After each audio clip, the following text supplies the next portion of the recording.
episódio do podcast em que a gente está conhecendo um pouco mais dos pesquisadores do ISE, Instituto Senai de Inovação. Estamos falando aqui diretamente do HIT, Hub de Inovação e Tecnologia. Eu me chamo Patrícia Mello e hoje aqui nós temos duas pesquisadoras, a Karen e a Patrícia. A Karen, que é meteorologista e mestranda em meteorologia, e a Patrícia, que é meteorologista e doutora em ciências climáticas. Vou começar pela Karen, seja muito bem-vinda. Me fala um pouquinho sobre você e o que te trouxe aqui para o ISE. Oi, Patrícia, tudo bom? Eu vim para o ISE para me aproximar dessa área de energias renováveis, né? Porque meu mestrado ele foi nessa área de energia, então justamente eu quis me aproximar mais dessa área que está avançando cada vez mais no Brasil. Fala um pouquinho da sua formação, Karen.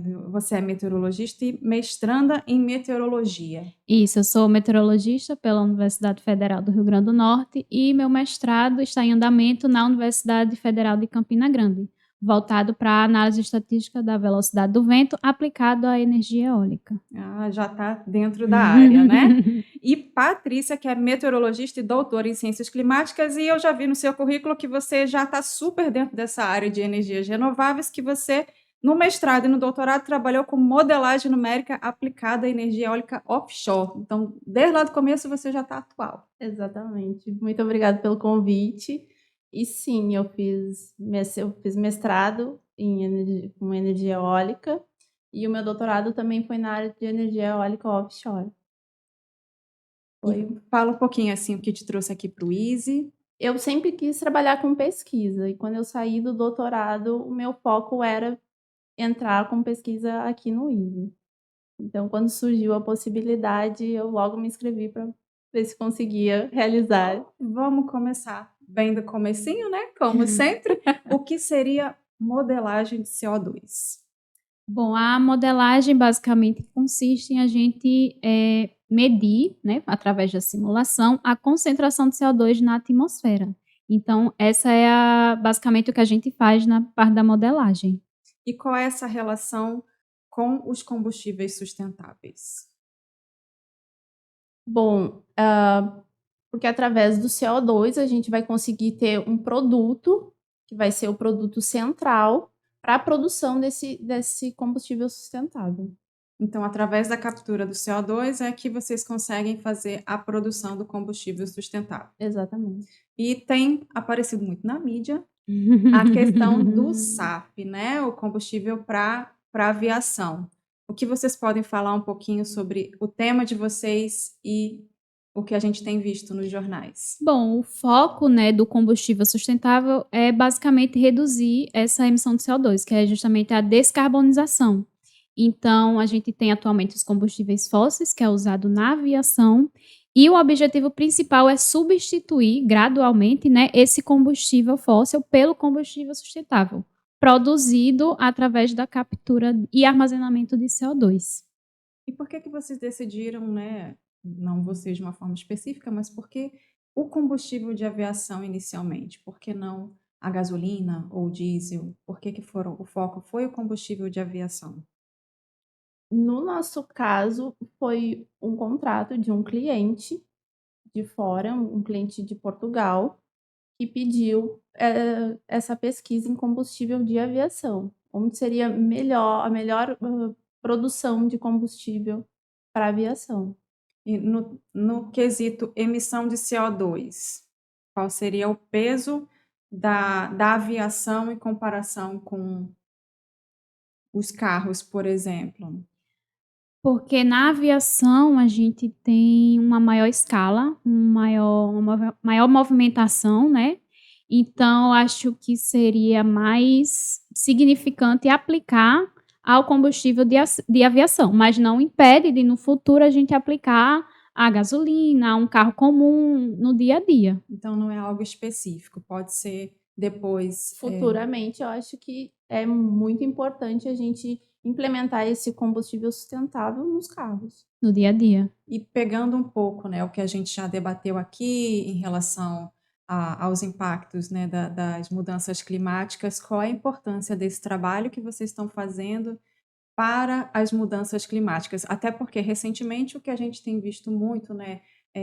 A gente teve uma onda de calor muito forte. Aqui, especificamente em Natal, nós tivemos uma semana de chuvas torrenciais, né? Então, qual é a relação e qual é a importância desse trabalho de vocês, né? Do tema de vocês para as mudanças climáticas? Bom, a gente vem observando esses aspectos do avanço das mudanças climáticas, do aumento da temperatura global, que é o aquecimento global, e também o aumento da emissão de carbono. Então, um dos pontos é justamente diminuir essa emissão de carbono, que é justamente a partir da captura de CO2, certo? Sendo o carbono um dos grandes poluentes da atmosfera, né? Porque tem vários tipos, vários gases, né, que são os gases de efeito estufa que existe na atmosfera, e o CO2 é um deles. E leva a gente assim, mais ou menos, né? Eu sei que é um assunto bem técnico, no passo a passo do que vocês fazem.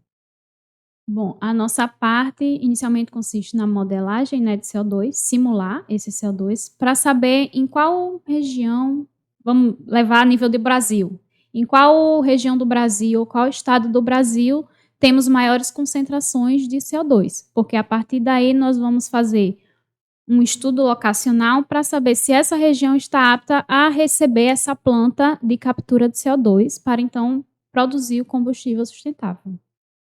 Vamos destrinchar só um pouquinho. Estudo locacional seria a gente saber quais locais seriam mais viáveis economicamente, certo? Sim. Por que precisa haver esse estudo locacional para a produção de combustível sustentável? Porque a gente tem vários aspectos que são levados em consideração se não tem nenhuma aldeia indígena, Se não é área de preservação área de ambiental, preservação ambiental. reservatório de água, Tudo é levado em consideração quando a gente faz esse estudo locacional. que a gente não pode assim invadir uma área de preservação para botar uma planta de captura de CO2, entendeu? Por isso que tem que levar em consideração todos esses aspectos, inclusive proximidade de aeroportos, proximidade de portos, para ver a questão de uma possível exportação de combustível sustentável. Então, necessariamente, esse local em que seria implementada a planta de CO2 precisa ser um local que tenha uma emissão de CO2 considerável para que possa haver a produção e seja um local que seja fácil a exportação desse combustível sustentável. Ou não, a gente poderia fazer a captura do CO2 em algum local e a produção do combustível sustentável num local completamente diferente. É possível fazer através do armazenamento de CO2, que a gente tem a captura, pode fazer esse armazenamento, que aí sim vai passar para o processo de produção de combustível sustentável. Não é nada impossível. Por isso também a importância de rodovias próximas do local onde tem essa planta. Porque a gente estava conversando aqui anteriormente, né? Então eu cheguei a perguntar. Então seria uma cidade, um centro de São Paulo seria super viável, seria maravilhoso ter ali a captura do CO2. Vocês falaram não, não, não.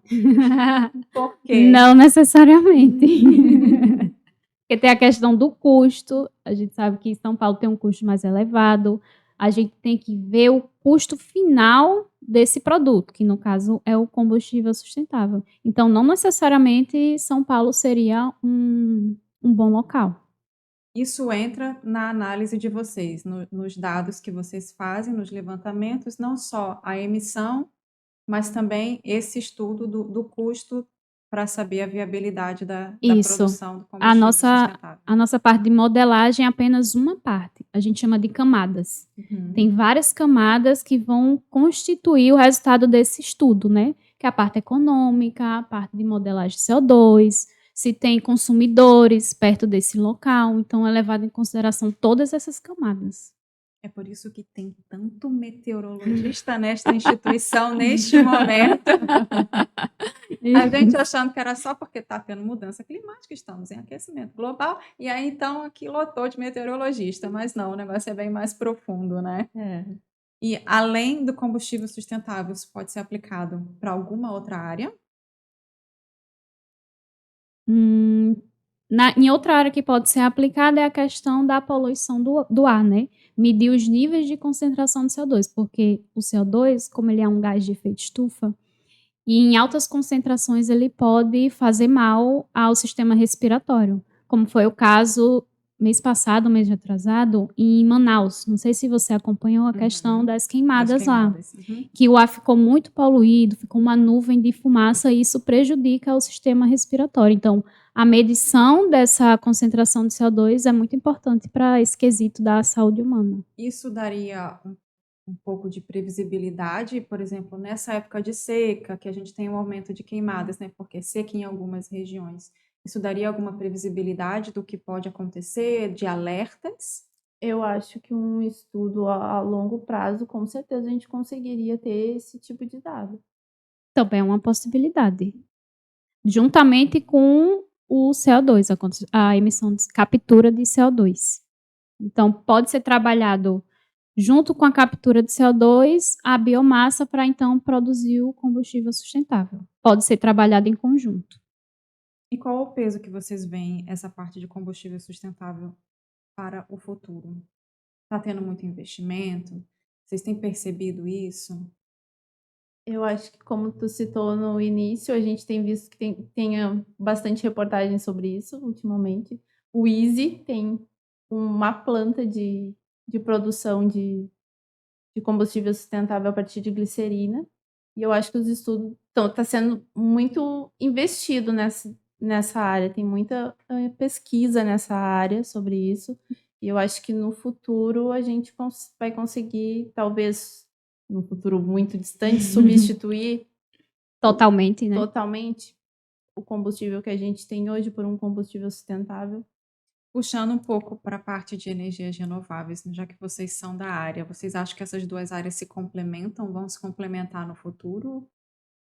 Sim, porque para a gente ter essa produção de combustível sustentável a partir da captura, a gente precisa de energia. E utilizando a energia renovável seria o ideal, porque aí sim a gente estaria reduzindo mais ainda a emissão de CO2.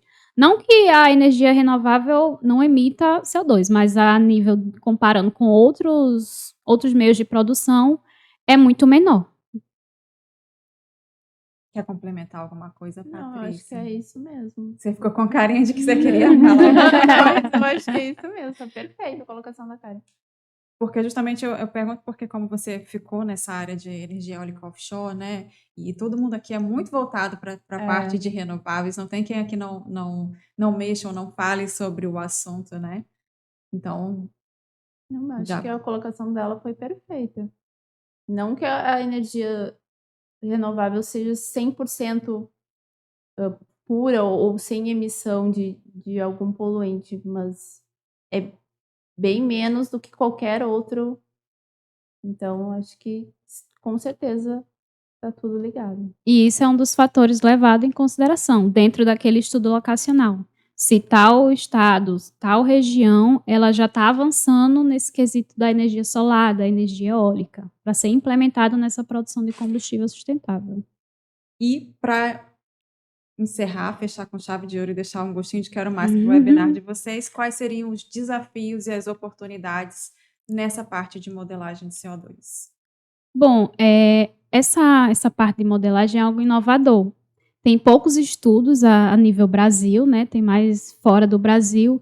Então, acho que é uma linha de pesquisa que deve ser mais explorada, porque com a modelagem vem muitos benefícios, a modelagem de CO2. E um deles é o nosso tema, que é justamente a modelagem de CO2 aplicada a combustíveis sustentáveis. Perfeito, meninas. Bem, lembrando que o webinar de Patrícia e Karen é no dia 5 de dezembro, amanhã, às 11 horas da manhã. E não deixe de se inscrever no nosso canal e ativar as notificações para ficar sempre por dentro do que acontece aqui no HIT Hub de Inovação e Tecnologia. E até a próxima!